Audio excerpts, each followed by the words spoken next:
spent quite a bit of time going through a fairly comprehensive financial management plan that covered a variety of different funds and activities for the city. And again, as a reminder both for the council and those in attendance, that financial management plan looks out actually over 10 activities for the city over the next decade or so. During that discussion, both with the management plan and emerged were around the staff, police, and fire stations. The two kind of questions that were raised were that are there different ways that the city could potentially structure the debt? You may recall in a previous discussion that we had in November of last year, we actually walked through 4 different scenarios for the bonds that could potentially be issued for that project. And the council had provided some feedback at that time that was ultimately included in the financial management plan. But I think appropriately, once the council saw the comprehensive plan, you asked some additional questions about the phasing of the debt, because we did talk about some of those debt considerations kind of in a vacuum at that discussion in November.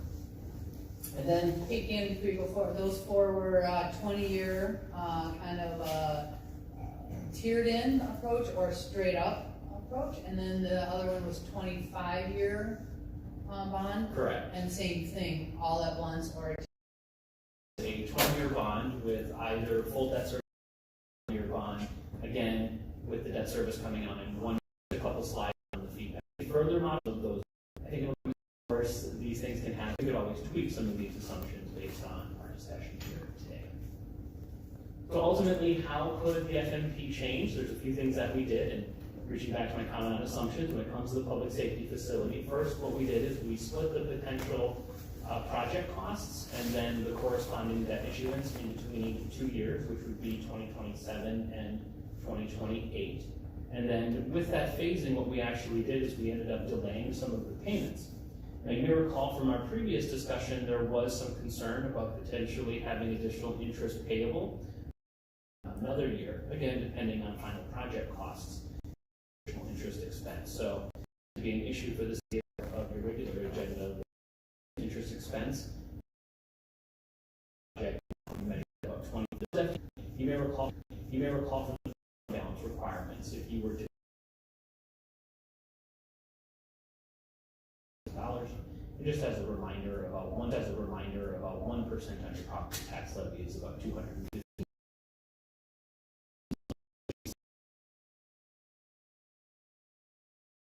We looked at the original versus those FTEs. You're not $2 million difference expressed. Come back. You can certainly. Looks like. off the top of my head, got I think 2 CSO positions in there, and then we have some maintenance positions. Administrative, those police officers are probably in that 2029, 2028. But really what's in that first year is 2 part-time CSOs.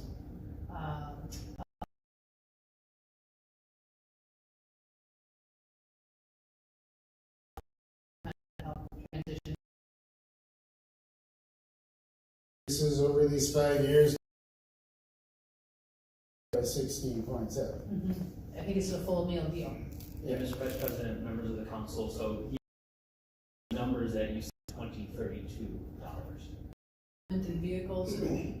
Vice President, members of the council, but it includes any salary or wages, for example, of new police officers. It also includes related to any vehicles that you may have to purchase. So, for example, if you add a police officer, they would likely need another squad. It may seem a little larger than what you would normally anticipate, but that's because we're including all of the anticipated costs for the FTEs across the various funds of the city. Okay. Don had a question? This question probably pertains to Jenna. As we shift these FTEs and lose these FTEs, what's not going to get done? I mean, you're running lean now, and now you're pushing things out.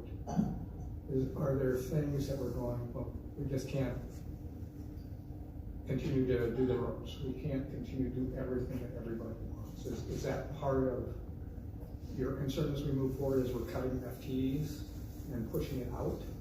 It's a very lean model, even though it has a nice number. I mean, it's a 5 FTEs is a big number, and it's not taken lightly. That number could be a lot higher, you know, if everybody got their way, but we're trying to make the model work. What we're seeing is people are working really long days and weekends, and you know, you're gonna burn people out if we haven't already. People take their weeks on fire department, and if somebody's out on leave, and so you can easily have 1 or 2 or 3 people out on leave. Some of it we know is coming because some stuff is planned, and other times it's not planned. So this is really trying to make sure we're meeting our minimums for running operations, and then some of it is also trying to work with our police department too. With CSOs are a good recruitment tool for Jeff, for the chief, and so this is an opportunity that he's able to capture and kind of grow. And said, and that's why the price is technology, but it's a big fun too. But I'd tell you the 5.2 is. You're probably running over time to be so frugal and so lean on certain things.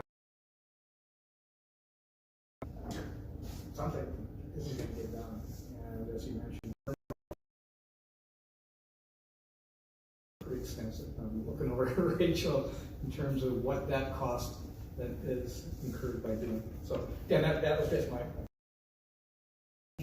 That it takes a couple of years for people to learn how to work.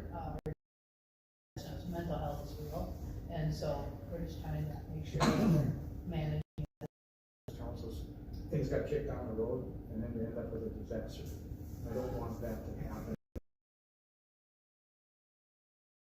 You know, and Kevin has mentioned this a number of times. Something's got to give. Can't be all things all people. Something's gonna have to come off the plate. So, anyways, just I'll get off the DS and Management plan.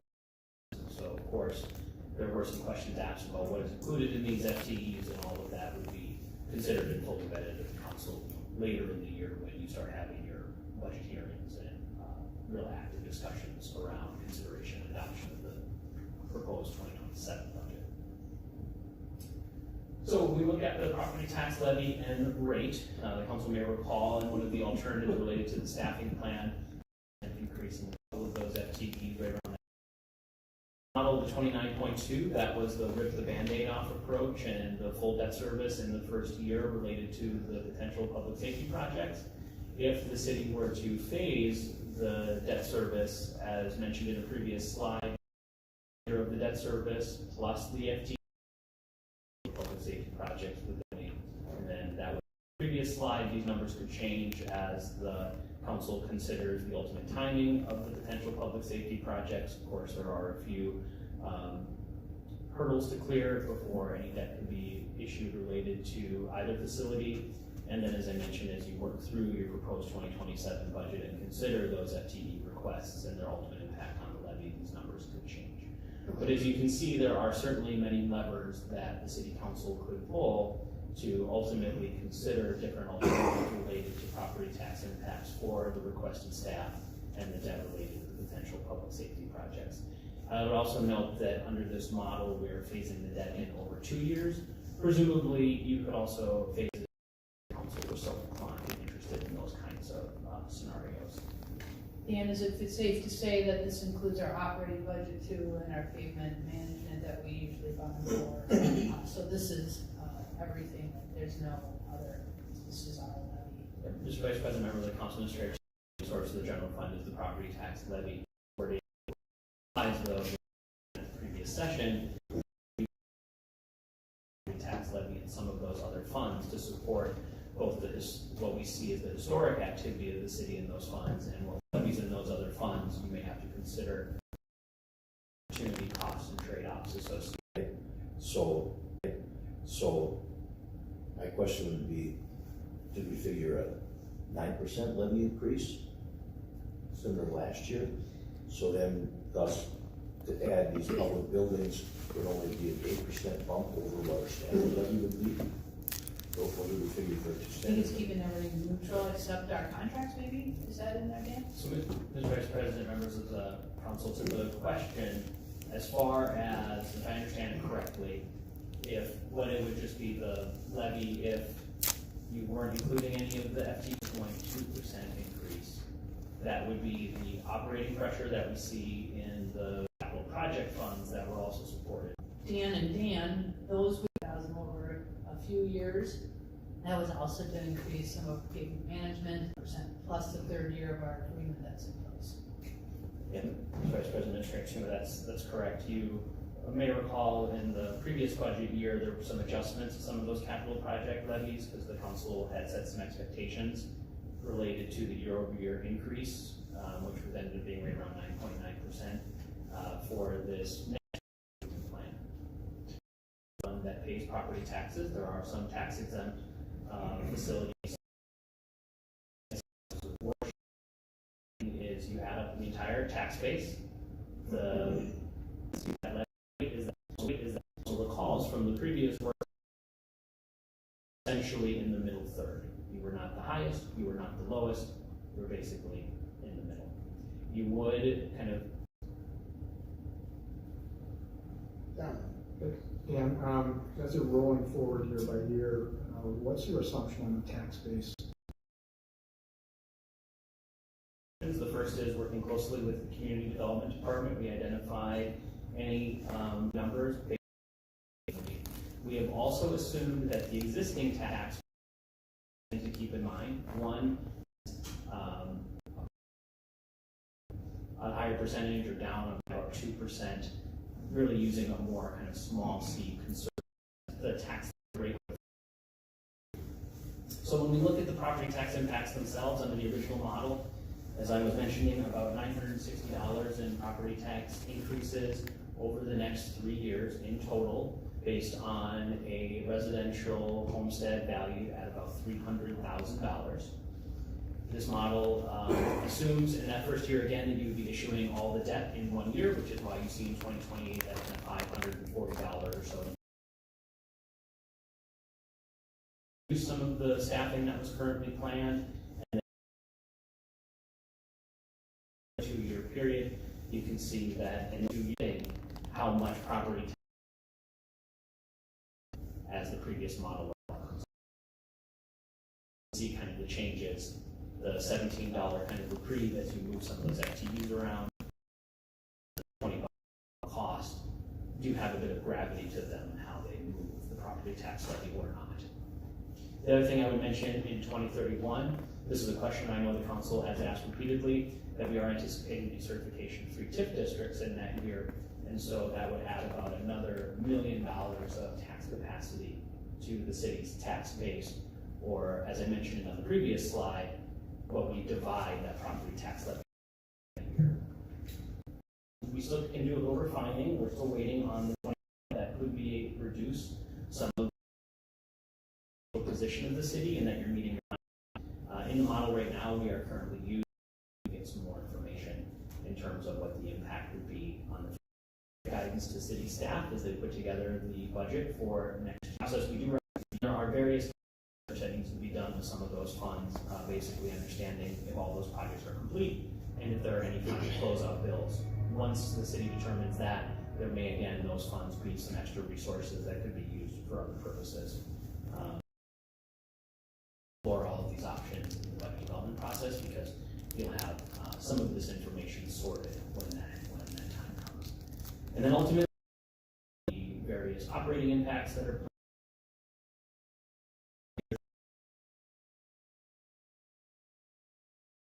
on the financial wherewithal of the organization. So with that, I'd be happy to answer any additional questions we performed between then and now this Representative Sexton. Years, would that impact her? It would, because that's a function of your tax that you end up using in 2 ways. One, you potentially use less capacity because you may not have to borrow for the contingencies related to the project itself. So if you did the project and realize, hey, we don't actually need some of the money we set aside, you wouldn't have to borrow for it, versus if you borrowed up all at once, you usually borrow for a portion of that contingency. The other thing that happens over time, the existing debt profile of the city as you paid off debt over time. Of course, given the size of the proposed and potential debt related to the public safety facility, you would still use up quite a bit of that capacity. But I would note at this point in time, you would still be below any of the debt limits related to the CIP bonds. $5 million, the current budget for the project, the model, but that's because the model uses the not to exceed limits. And as you may recall from our previous discussion, we like to use more conservative assumptions in the Get the audit then, and then we would know our fund balance if there was any from 2025, which would then, you know, have implications on this plan of what we would see from there. And then that's a really nice time that we would then start off our 2027 budget discussions. We know our focus nicely, having the right data in front of us. Field work this week, and so then they go back and the presentation to the council is probably, is it beginning of July? First meeting in July. So once we have those numbers, Dan will actually hear my council and of course, are different than the budget. If the city has a surplus, that could have a positive impact on the financial management. But if some of the funds underperform or and I should add that even if that's not necessarily concerning because they often happen in capital project funds where capital needs of the city and the greater community. And I thought Dan, you said there's potential that we might have surplus in some that we could, move forward and more. That's where we And would that's first, make sure we get before we make any. I know you will do it as quickly as possible once we have an audit. We're working on it. Yeah, we do potentially do this with actual numbers, which makes. Thank you, Dan. Thank you. Appreciate your info. And enjoy the rest of your meeting. Now, the gentleman that can explain our property tax tonight, thanks for being here. Absolutely. We're out there. Obviously, you've heard because it's something that we, I quite frankly can't explain it. It's precedent setting because we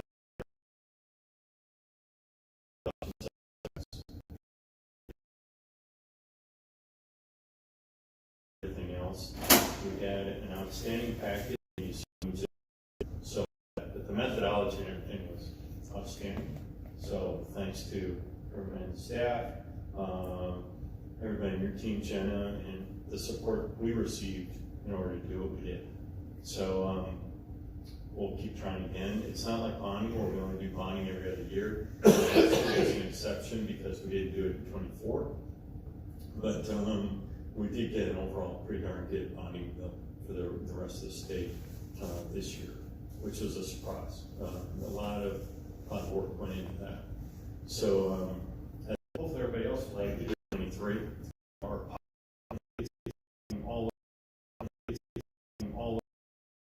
More federal tax conformity. You hear a lot of discussion about that. As we fill out our taxes and we're trying to get those more aligned.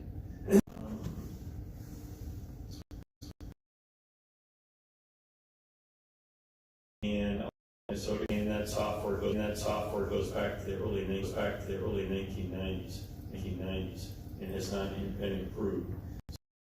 So this will help comply with the requirements of federal. A lot of things with schools, those bonding dollars in. Some things are not lessons learned, because I know that's a big expense to cities and counties as well for compliance. That was not accepted across the aisle this particular year, but it gives us a great starting point for next year. Always willing to take questions, and if I miss something or need to come back, I will certainly do that. But, Dave. sir? Just curious on the local sales tax. What did you hear at St. Paul from other a lot of communities in the state of Minnesota who threw their hands up to it and said, Absolutely. sure. It just to be a tax committee co-chair would not sign the final agreement. So it was super frustrating. In fact, our GOP chair will be writing what happened. After we somewhere to support that particular, that put us into the position that we're in, $10 billion. So that has been our huge focus. The big win there is the independent office of Inspector General. Having my military background, I'm used to an Inspector General, that if I had a problem from a lowly private all the way up to 3 or 4-star general, if I saw a problem that I needed to have an independent investigation, I would send somebody to do that. In the past, we've had Inspector Generals. The Inspector Generals were forwarding reports that never made it past the Commissioner or Constitution, like BCA, Bureau of Criminal Apprehension, and look to see how everybody's spending money. Now we have all of our local governments, all of our county governments. She could not be underneath the legislature because we wanted to make sure that it had legal authorities to do criminal apprehensions, and we can't do that for our Constitution underneath the legislature.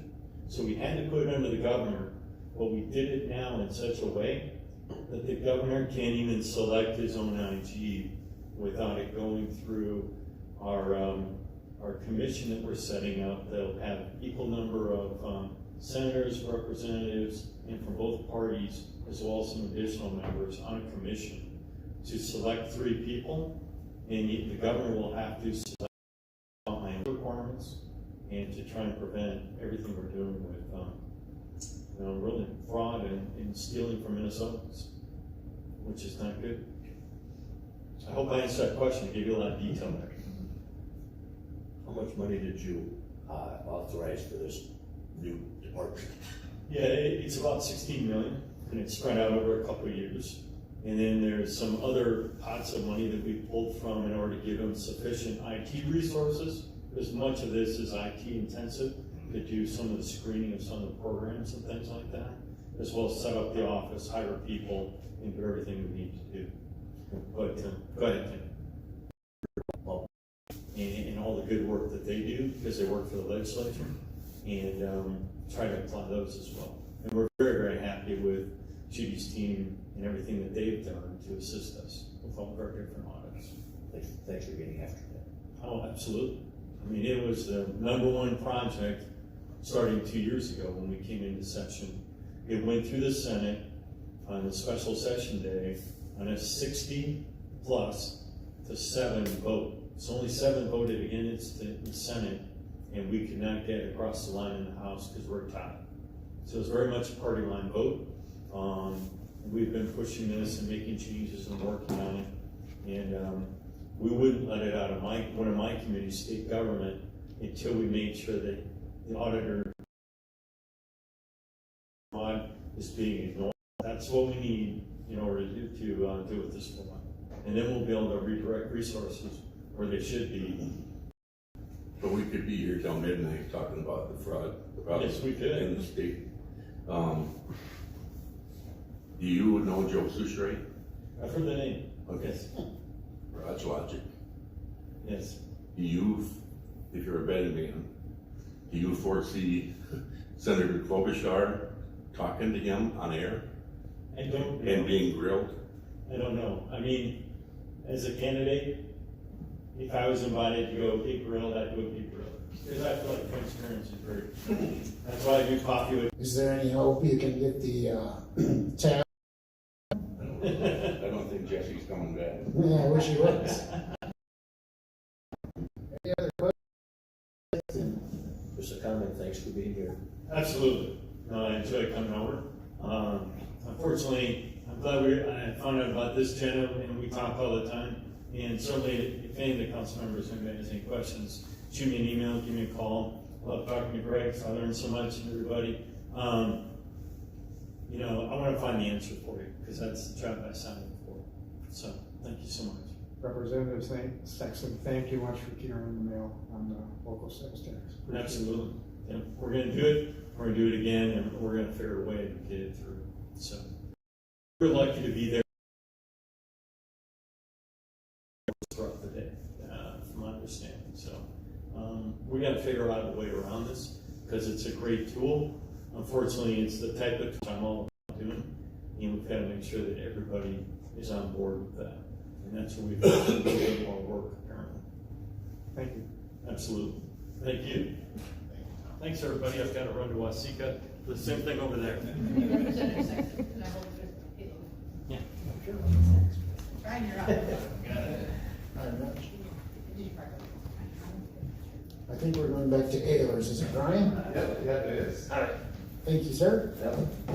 Council members, thank you for having me this evening. For those that I've been here before, but those that maybe don't remember me or I haven't met before, my name is Brian Johnson, and I'm the Director of Investment Services at Ehlers. I wanted to give you a brief portfolio update on the city's portfolio and how things are doing there. And before we do that, I wanted to give you a quick update on how the markets are doing, specifically the fixed income markets. Investment policy there as well. So you're not going to see any equities in the portfolio, any mutual funds. I wanted to give a quick start on what's driving the market, specifically the fixed income market these days. And for those that have been paying attention a little bit, it's very much what's going on with the Federal Reserve, interest rates, and inflation. Which again, if you've been paying attention, is pretty much a headline topic in the news these days in terms of what's going on with interest rates. So I wanted to provide an update. The markets are moving quickly enough these days that if we put information here as about a week ago when we sent it over to Jen and Emily to put in the council packet, and we've already seen significant movement in certain areas of the curve since the time that we sent it over. So just looking at this now, the 2 years well over 4%. We're looking at about 4.10, 4.11 as of the end of close of trading today. And the 20 and 30 years are both over 5%. So those have kind of broken through there too, which from a public funds investment standpoint is really great news for the city's portfolio in and of itself. So that's really exciting. You can see where the curve is. We were in what's called a inverse yield curve. A fixed income wonk like myself is kind of excited to get back into the market where you're actually getting compensated as an investor for taking on that additional interest rate or maturity risk when you're going out to purchase investments in the marketplace. So just wanted to give that update here as well. We're starting to see some strong rates return to even the shorter ends of the market, as alluded to by the 2 year going above 4% here this week. Looking at forward rates here, this is just kind of the market's expectation for where rates are going to go. You can see where they are today. You can kind of see that positive slope. Not quite 5% estimates, but 10 and 15 year parts of the curve. The current target rate is 3.5 to 3.75%. Again, this is the overnight borrowing rate, the rate that is kind of the Federal Reserve controls on the short end of the market. This is really much driving where short-term not only money market fund rates are, bank deposit rates, local government investment pool rates, is anything you can think of from an overnight out to 3 months, maybe 6 month part of this will go up and be higher for longer, which is kind of a recent shift in the market dynamic. Really, a couple months ago, even in the first part of this year, we were talking about potential rate cuts this year, and now the market futures consumer price index, and they also want what's called full employment. So they want strong employment numbers, and they want price stability. So their main directive on both is right around 2%, specifically on the inflation side. So the Federal Reserve is very, very open about stating that they're comfortable with the 2% inflationary mark. We have not been near that since kind of coming out of it. But we're still right around 3.3%, which is still the CPI the market now anticipates, leading to higher inflation, which would ultimately lead to higher interest rates from the Federal Reserve over the next couple of months and potentially years here as well. For April, unemployment still. Employment numbers are the shape of the economy now and how it's affecting interest rates.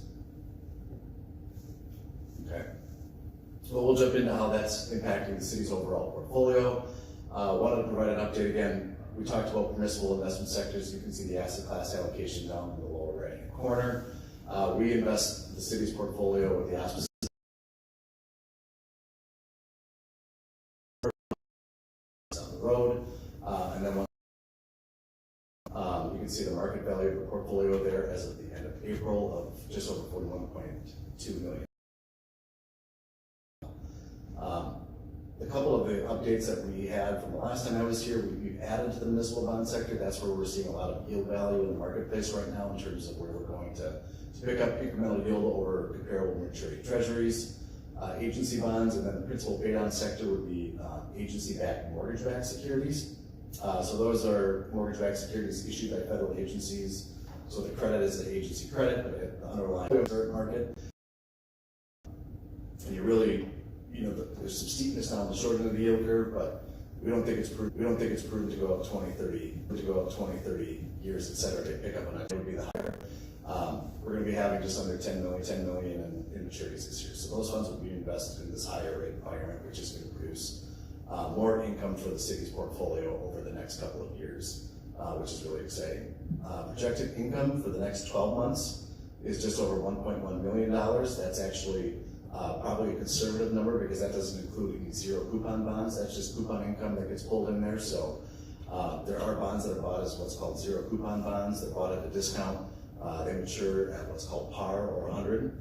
So as those bonds accrete towards maturity and they gain value, you get paid back that extra interest at maturity. So there's additional income that's actually not included in there too. So the city's really well positioned to recoup a good amount of income over the next 12-month period of time with the current portfolio. And then again, if rates stay as they are, we like where the prospects are for future portfolio income in the future here as well. 12-month liquidity, this is going to be more distilled down to what's actually coming in the next couple of months. The city actually has, which is again a real big benefit from our perspective, given where rates are currently, has about a little over $4 million that's going to be maturing within the next month or so. So we're talking about a really good environment for reinvestment where we are right now. As I was talking about earlier, as we've seen, rates can fluctuate quickly, so we like the fact that we're able to redeploy some of those assets and that cash quickly as we're in this really fortuitous rate environment currently. And then you can see over the next 6 months, out to 1 year, you can see where the additional maturities will be coming in the next 12 months. And again, this is beneficial too if any liquidity needs unforeseen come. We're not going to have to sell anything into the marketplace. We really want to structure a good amount of liquidity over the 3, 6, 9, 12-month time period, so the city's able to access those funds if needed without having to sell depending on market conditions. This is just a graphic just showing the change in allocation over the last couple of months, kind of from the beginning of the year. You can see we've added to the municipal bond area, we've added the principal pay down, which is the mortgage-backed security sector. Those are really the two primary reasons or ways that we're seeing the ability to add spread or, again, additional yield above comparable maturity treasuries in the current market. But we're trying to do it in a very prudent fashion. We're not going to go out and just aggressively buy those sectors. We want to buy the right quality, or the right securities, the right maturities, certainly the right credits, and we're really very, very specific as we look at those. So we're going to continue to selectively look at those and add as we can over the next couple of months as the securities mature in the portfolio. Last but not least, for me, looking ahead now, as we've talked about a lot of these things too, we're going to be very specifically monitoring what's going on with the Federal Reserve's Federal Open Market Committee, or the FOMC, how that impacts the short-term interest rate environment. That's going to be really one of the primary drivers for what we look at on the investment side of things on behalf of the city's portfolio. Selectively add duration if that yield curve continues to steepen. Again, we're not going to go out and buy 10 or 15-year bonds, but in conversations with Emily and other staff, we'll think about where we can selectively add or maybe even position that portfolio to add a little bit more duration or average maturity. And then potentially continue to diversify into more liquid assets as well. You add to the U.S. Treasury portfolio or even more federal agencies. That kind of gives you some ability to lock in yields, predictable income over time, but have the ability to swap those investments into higher yielding ones down the road should the interest environment change. So that's one thing that we've been doing with other clients, and we've been doing that a little bit with the city of Owatonna's portfolio as well. Along those lines, we're going to keep doing what we've been doing with the taxable municipal bonds. We really like that sector. The federal agency mortgage-backed securities, as I alluded to as well. And potentially, if we wanted to do something on the short end, look at high-quality commercial paper for the city's portfolio. Those are securities that are issued by corporations. They have 270-day max maturities, but we're starting to see some value in the short end of the market there as well in terms of high-quality commercial paper issuance. And again, as I was alluding to, if we kind of pivot into those higher yield, or more liquid assets, we can look at swap opportunities down the road too, should opportunities present themselves. That really gives you the opportunity to sell into a liquid environment with a lot of prospective buyers, and you can swap into a higher yielding sector at that time, should cash flows permit, and the portfolio kind of be able to kind of keep within the duration parameters that we're managing it towards. So those are kind of the high level bullets that we're thinking about as we go into, again, an ever changing market. I used to joke with people that I thought getting into high quality short-term fixed income would be boring, but given what the Federal Reserve's been doing and certainly inflationary pressures over the last several years has been anything but that. We've seen a lot of fluctuation on the interest rate environment, which again dictates where we go to invest client dollars and specifically the city of Owatonna's funds as well. So with that, I will pause. That's all I have for prepared materials to see if there's any questions or anything I did not cover that somebody wants to touch on. Don? Question, Steve. Okay. Oh, okay. I was gonna ask you, Brian, this is the general fund, right? So Yes. And we have other funds that are commingled. Are those funds doing as well as these? Yeah, that's a good question, Councilmember McCann. So this is the general fund, and I think if you're referring to other enterprise funds, et cetera, those are all kind of commingled into this. So we're reporting on this is one bucket, if you will, but there's still down between there's other funds that are in part of this as well. We do have some bond proceeds that are not in this particular bucket. That's a separate one as well. And Dan was looking to some debt service funds too, but we're really looking at this from a holistic perspective. So you're taking all the funds together? Yes. And then allocating them back to whatever revenue we're generating from them back to the other Correct. funds? Right. But And that's this part is, of the work that Dan and team are doing with the FMP and where those interest allocations go okay. as well. Okay. I just wanted to make sure that we understood that this is just the general fund or other This funds? is general fund specific. Okay. Yes. Thank you. And there are other additional funds as well. 3,4M and some others that the city has that are not being reported on here. Those are going to be different and separated. We're just looking at these more long-term general fund. Yeah. And those are segregated like wastewater treatment, streets or whatever, that we can't access those funds, but these are the general funds that we have access to. Yes. $60 million. But if you're Is that commingled what I everything, understand? 60 million. That's what we were told. Okay. I'm not trying to muddy the water, I just wanted to clarify. Thank you. Dan, well, it's money for me.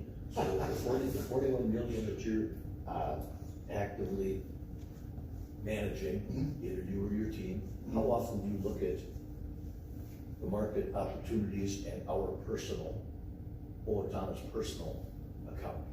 I wouldn't, it's probably not every day, but it's at least a couple times a week as we're looking at it. And we have portfolio management software that we utilize to do that on behalf of other clients as well. So if we see a good new issue municipal bond that we like in the marketplace and we're going to go and we want to buy it for client portfolios, we look at opportunities to swap. So we're consistently looking at that. We actively manage the portfolios. It doesn't mean we're actively trading every day, but we're actively monitoring for swap opportunities and just different ideas if it makes sense down the road. So there's no additional benefit to us to do that. We really do that on behalf of the clients that we're working with. In this fund that we looked at, we've got about $41 million.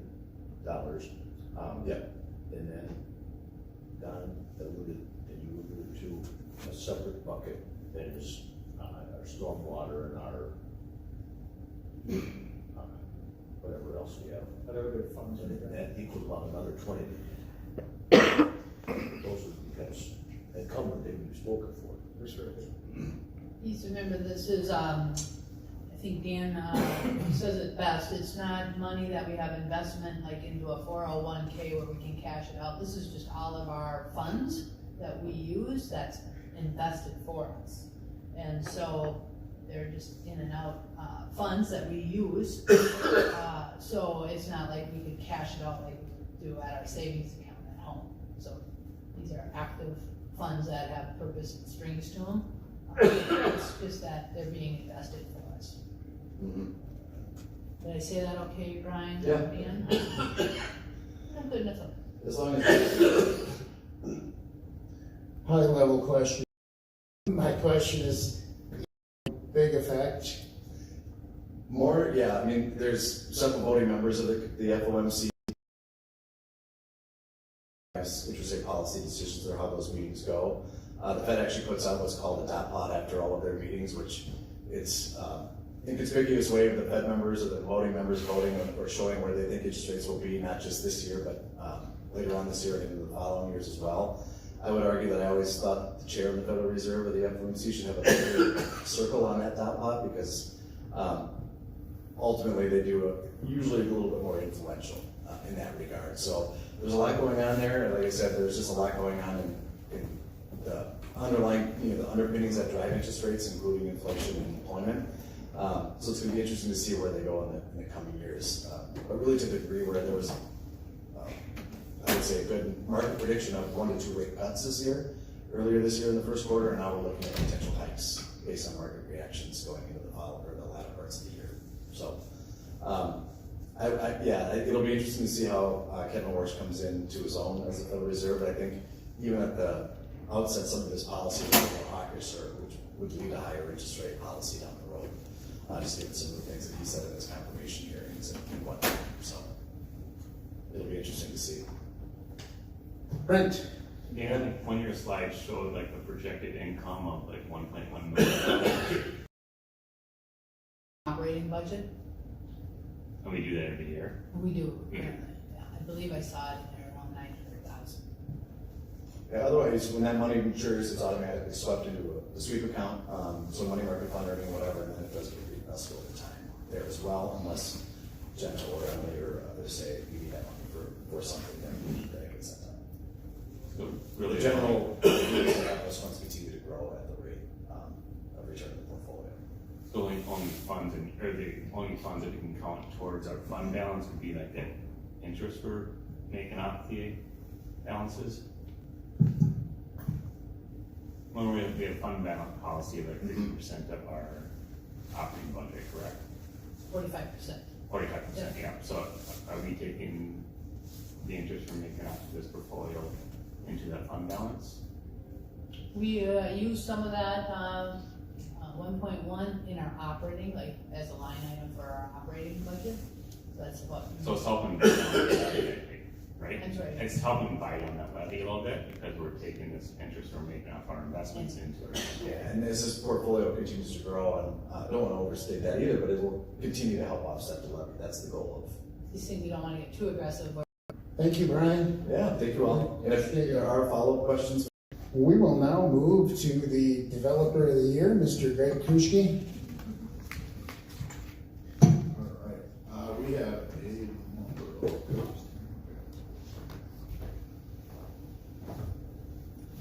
have a number of items that we want covered tonight, to go through, with our zoning updates. Within that, I do have a slideshow that I'm working on getting up here. But as we continue to go, we want to talk four items within our zoning and subdivision ordinance, and then we also want to talk about the Main Street streetscape plan, and then hopefully update at the end.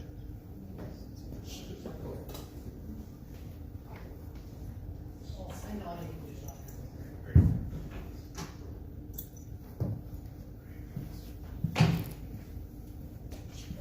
We do a quick share.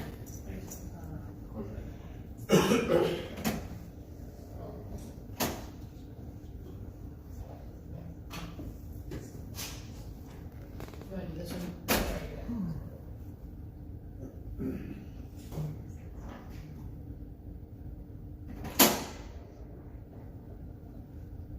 Alright, so the first item we want to talk about within the subdivision code, right now currently our code states that every single family lot that is constructed here and after this date is in the mid-90s, states that every lot shall have space for a two-car garage. Doesn't require the garage to be built, however, it does require that each lot has space. So we would consider a two-car garage a 24 by 24 foot structure. I've attempted to draw two kind of depictions on the bottom, with the orange being an attached garage, a detached garage, not necessarily the scale, but you kind of get an idea there. As we continue to talk about our code updates, and one of the things being smaller lots and going down to 45 foot wide lots, putting a two-car garage or having a mandate that a house has a two-car garage on it becomes extremely tough. One, it starts to drive up the affordability of the lot, or you're just having space for no reason, even if they're not going to build the garage. We really do have a belief that the market drives all. Generally, people in Owatonna, I can't think of a house that we've had that hasn't had a garage built, whether it's attached or detached in the last, 12 to 15 years. And, so with that being said, is this really still an item? So, as we talked about last time, we have taken all these items to the Planning Commission, they've discussed them, and the Planning Commission is recommending removal of this requirement. So looking for discussion and comments from the council. Greg, how would a tandem garage up there? So, piggyback.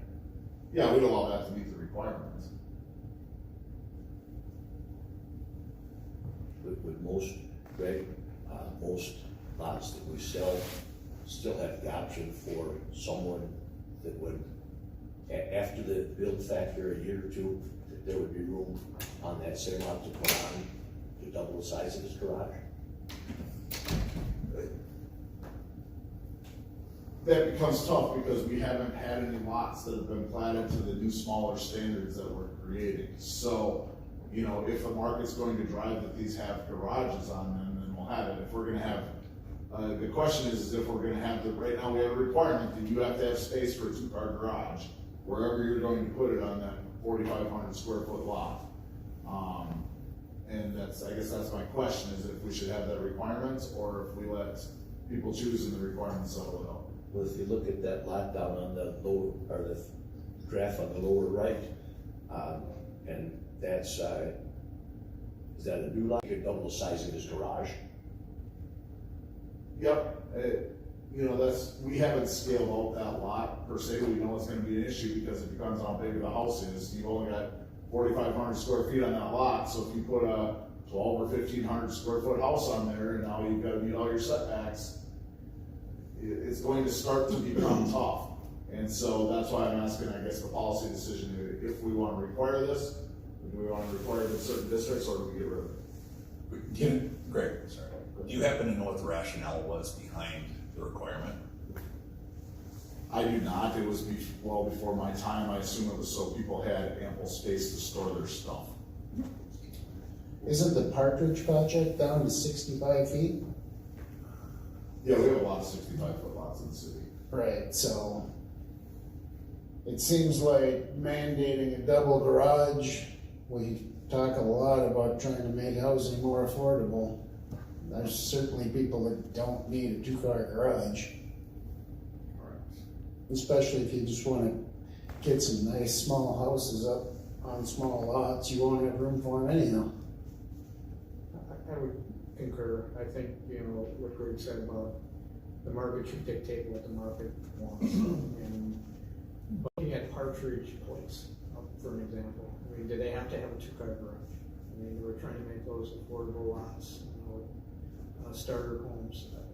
Again, I personally think the market should dictate what should be available versus us saying, you need to do this. That's just my opinion. I agree. Dave? People have more stuff than they need to use all the time. They got a 1-stall garage and a full-size car in there. Where are the garden tractors and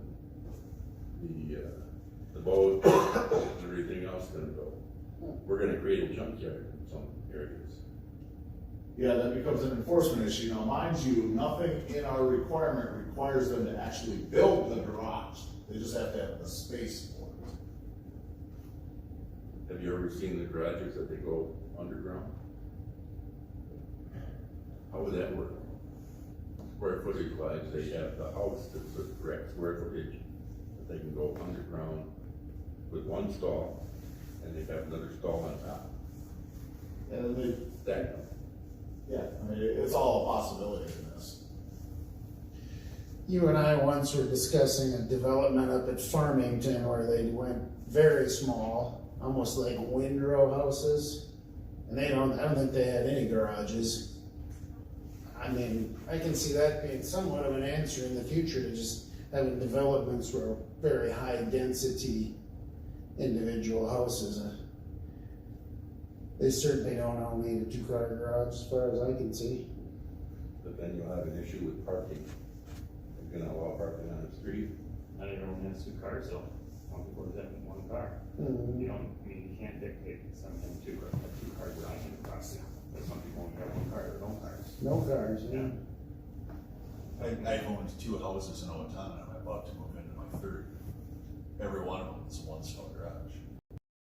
Yard, front yard. You make it work. You know, you let the market dictate. If somebody wants to buy a home with a 2-stall garage, they can find one. They have to have it. What do the experts recommend? Planning Commission is recommending removal of this requirement.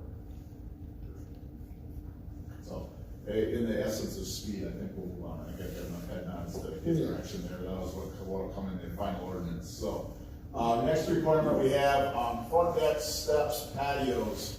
The current language that we have, frankly, is kind of confusing. As you go through, it allows a patio to go to within 10 feet, but it can't be more than 15 feet in, and then the opposite for a deck. I've attempted to draw some little pictures down here for you as we move through this, but essentially it's confusing. How can we try and be better here? What can we go forward with? The options Planning Commission looked at, we could leave the code as is, leave it kind of this confusing mess that's there. We could go to a percentage or X percent from the property line, or a 10-foot setback for every property, or whatever that setback may be to the front of these steps. After a long discussion, talking that especially in the core of the city, we have some houses that are frankly set a lot closer to the street. And then all of our new areas, they're 30 feet.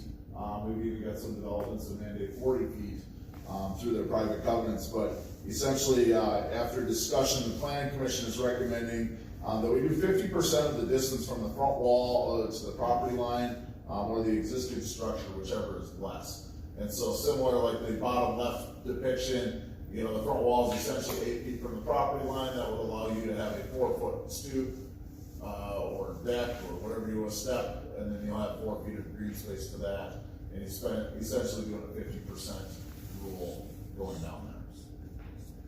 So I should state that our non-conforming ordinance does allow you to match your neighbors with your steps. This is one of the more common items we deal with aging homes and being able to replace that front step that is collapsing or falling apart. So I'm trying to help people out so they don't have to come through variances as often. 50%. That's your recommendation, number 2? Yes, that is the Planning Commission's recommendation. How about you? I've talked to them and we'll go with theirs. Okay. You too, Emma? Absolutely. I think we're good there then. All right. Most controversial item of the evening, trash enclosure agreements and what this should look like. So right now, we do not have any standards for what a trash enclosure should look like. As it goes through, we have some vague requirements to require them. We will be requiring them for all commercial, multifamily, industrial projects going forward.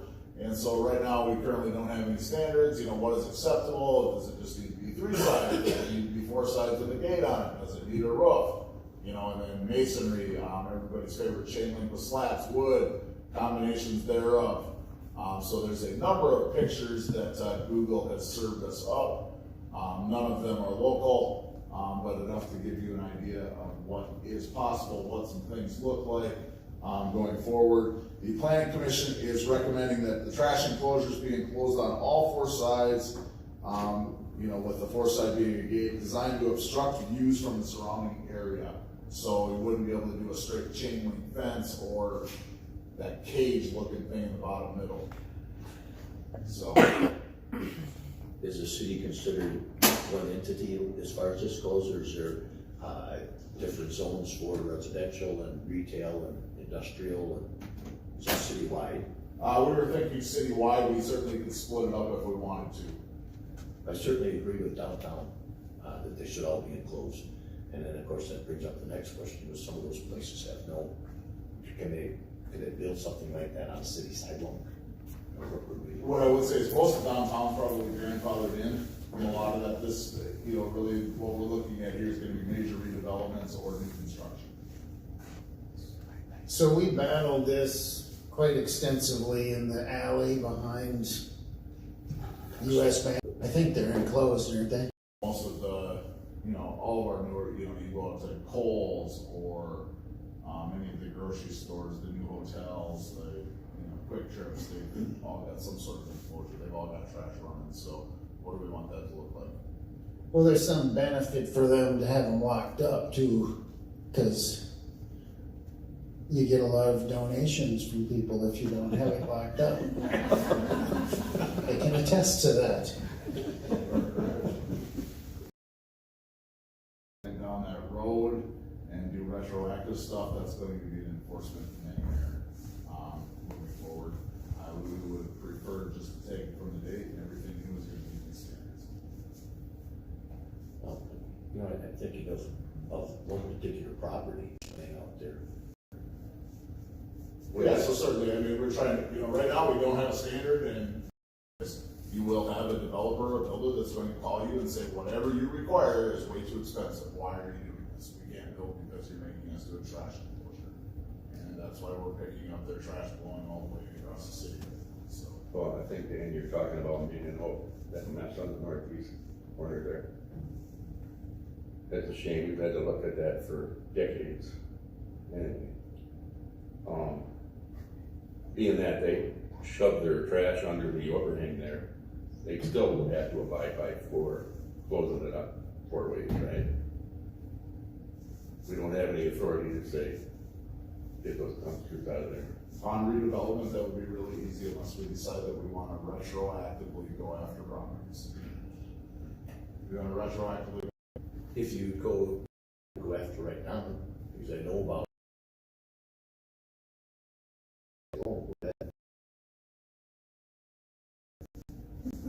I think downtown is a different animal. It's tough, especially with existing buildings, and we've got people moving in and leasing spaces. Trash is always something that we have to solve as they're moving in.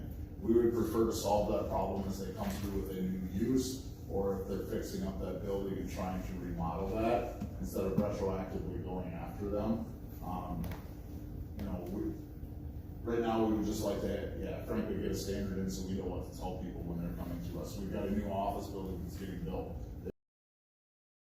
and it's enclosed with a gate on it, because the gate will deter trash is usually coming from that building. Well, I think the owner is that it's a good thing to have your trash or potential. Anybody else? I would agree with that one. I agree. I think I heard you say if anybody does any changes or modernizations, then we can apply that to this during the code. Is that? Yeah, absolutely. It's certainly something that, if we try to point it out in all of our staff reports and projects that we bring forward, just to at least bring it up as a discussion point, but, if we forget or if you have a question, feel free to ask what the trash enclosure is, what does it look like? In previous city, I had a council member that asked that every single meeting, trash enclosure for his deal.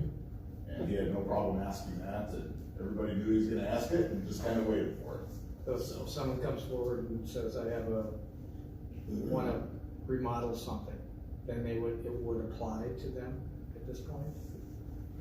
I think it depends on what the remodel is coming through there. If the council wants us to be really hard with that, we certainly can. We try to push forward on projects as they come through. I think going forward would make sense, but unless we have some mechanism to do the inspection and do some of the other things, I think it would make it pretty tough, especially when we just talked about FTE reductions and things like that. So, anyway, that's the thing.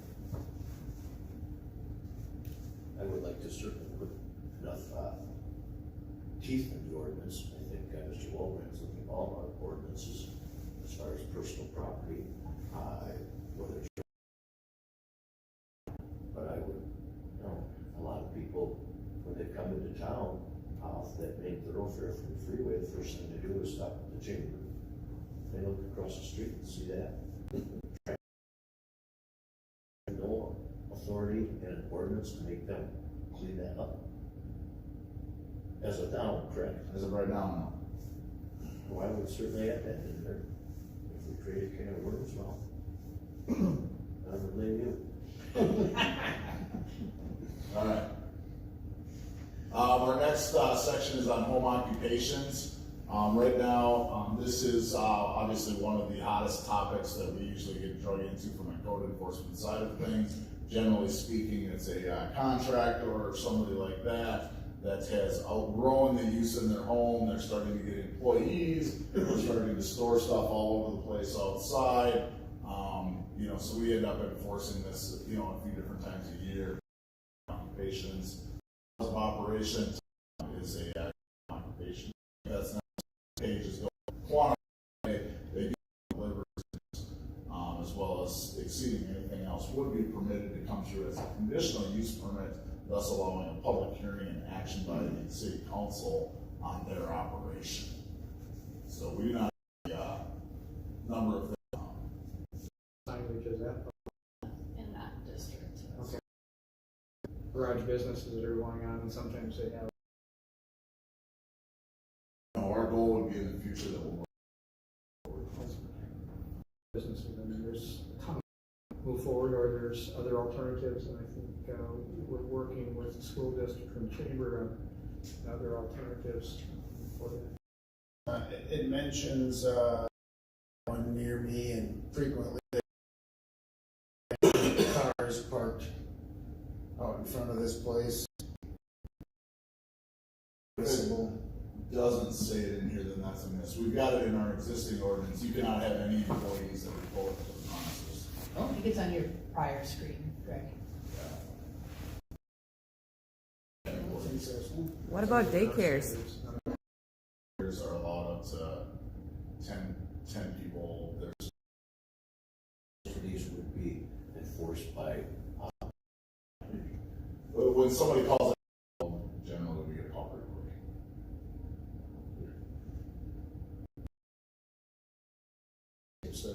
No, we're good. I just wanted to have a discussion. Okay. Let's go back to Main and Oak.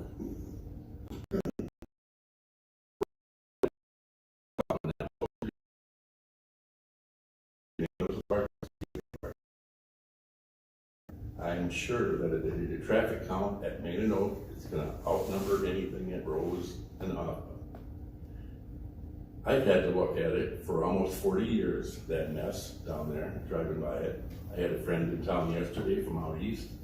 We pulled up to the stoplight, he couldn't believe that was the center of our town. Paint peeling off, the doors that need paint.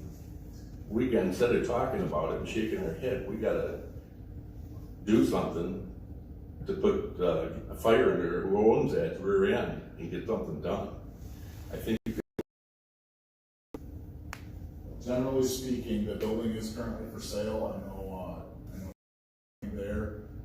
Outside of that, it's tough, and I guarantee the landlord, I'm sure the owner doesn't like paying for everything coming out of there too, but cash flow that whole building and a viable restaurant in the lower level. Sometimes, appearance is what it is. Yeah, it probably could use a then you look at it and go from there. Thank you. So, streetscape. Month or two ago, with the plans that we had, we went back to the consultant, had them draft some renderings. I don't know how well everybody can see those, but what I've attempted to do here is match the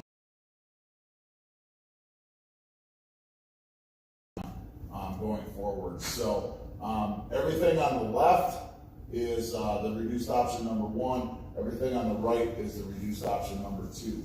So you can see there's a couple more plantings in number 2, and then it also has the pavers in the sidewalk area. You can see those are probably the 2 biggest differences on those, as well as some additional plantings down there. Next is great on that one. that would be Federated on the left, the church and courthouse on the right. Would go roughly into the fire department, that's further ahead. But you can see on the left, there's really nothing there. There's a planting bed in the one on the right, as well as pavers across the south side of the park, where it's all concrete in the one on the left. And then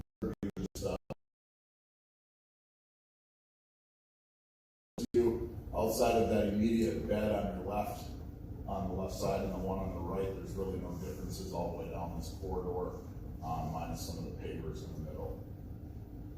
So these are those options as we go through. We need to pick one of these options, option 1 or option 2, and then, you know, those are roughly the costs for them, roughly $250,000 for reduced option number 1. Reduced option number 2 is about, was it 500, Sean? 600? 550 or something. Yeah, something like that. Council didn't have any interest in that one, so we've moved away from them. So we do need to pick 1 or 2 here, and then I do have one more small section that we need to talk about with this too. I like option 2, I'm not in favor of doing the pavers because of the maintenance headache, I think years on the line. Is there an option of doing like colored concrete and stamping it to look like pavers? And so how we install the pavers, we did this on cedar too, and they stayed fairly flat, so underneath the pavers is basically a cement shelf. Through there. A bid, a guess, just off the internet. Engineer's estimate, Okay. is put this together, because, the project has not went to bid yet. There's a number of different things, but this option will get plugged in the bid docs as they go forward, there'll be a final number, but this is just a engineer's estimate at this point, or landscape architect, or. Okay.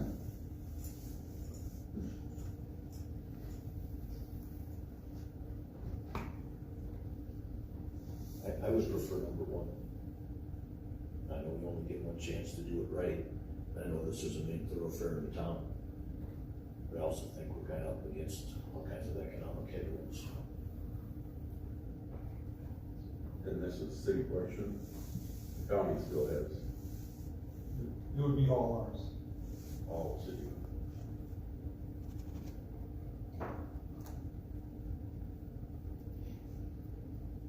Again, what are the experts? As far as wear and tear and just aesthetics? Yeah, I mean, it really depends. I mean, the two big differences, really, do you like, do you like the pavers, especially along the south side of the park, breaking that up, or do you like soft, all concrete there, and then do you like the other big concrete? Pretty special. Can you do it? Like that. Would it be a nightmare? In there, concrete?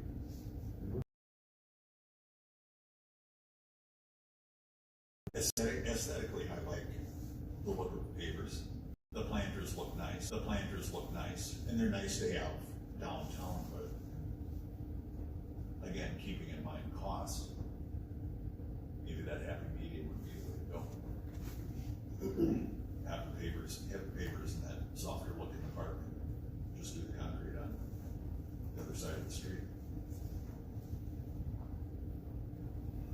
Brent, what kind of trouble did Rochester run into with pavers? Shifting. Where the snowplow was hitting them? No. Pedestrian traffic. You have quicker. We're gonna do concrete curbing around these beds. And so this is about a 4-inch reveal on the concrete curb. Section B doesn't have any curbing on the street side. And then letter C on this side has a slanted curb going up from the street side. Get to the full level. So one of the things we've heard on Cedar is that the block are, too close or too tall. So if we're gonna do something similar here, what does the council want to see? Keep in mind, we're allowing golf carts and 4x4s now. No, this is a it'd be side of things. What would you recommend? I was gonna do that anyway. Okay. All right. Look at his son, so he goes. Okay, he's quicker on. At the end of the meeting. Okay. You good? Good. Sir, thank you, Emma. We